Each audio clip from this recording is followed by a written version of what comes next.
तीन देव की जो करते भक्ति उनकी कदे ना होवे मुक्ति। और परमात्मा कहा करते धर्मदास ये जग बोराना कोई न जाने पद निर्वाणा।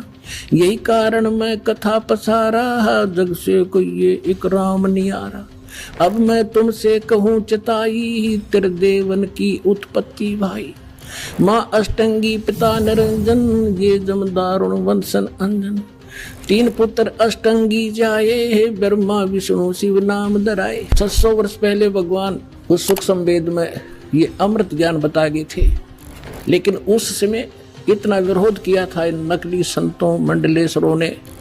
परमात्मा के साथ कहर तोले थे। वो सारी लीला धीरे धीरे सुनाएंगे आपको। आज वही ज्ञान हमारे पुराण बता रहे हैं कि ब्रह्मा विष्णु महेश के माता पिता हैं, दुर्गा इनकी माता है, ये ज्योत स्वरूपी निरंजन ये काल इनका पिता है। और ये भगवान 600 वर्ष पहले बताया करते, क्योंकि वो तो दादा है इनके। दादा तो बाप की भी डेट ऑफ बर्थ बता और पोत्या की भी बता दे, तो पहले बता कर जा रहे थे।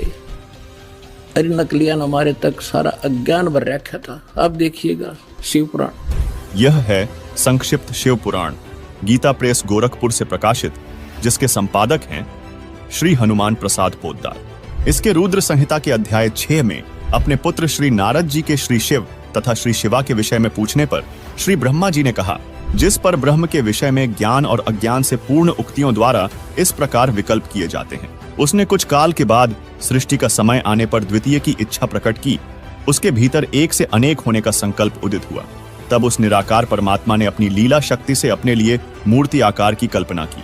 जो मूर्ति रहित परम ब्रह्म है, उसी की मूर्ति भगवान सदाशिव है। अर्वाचीन और प्राचीन विद्वान उन्हीं को ईश्वर कहते हैं। अपने आत्माओं, ये कौन है? सदाशिव ये काल है, और ये इसने प्रतिज्ञा कर रखी है कि मैं कभी किसी के सामने अपने काल रूप में, ओरिजिनल रूप में नहीं आऊंगा। जो श्री कृष्ण के अंदर से निकलकर इसने अर्जुन को दिखाया था भयंकर रूप, वो है इसका असली रूप। तो ये क्या करता है? अपने पुत्र किसी को ब्रह्मा के रूप में दर्शन देता है, किसी को शिव के रूप में, किसी को विष्णु के रूप में। तो यहाँ ये काल के विषय में ब्रह्मा जानकार नहीं है। ये कौन है? कहते हो निराकार था, फिर साकार बन गया सदाशिव। अब देखो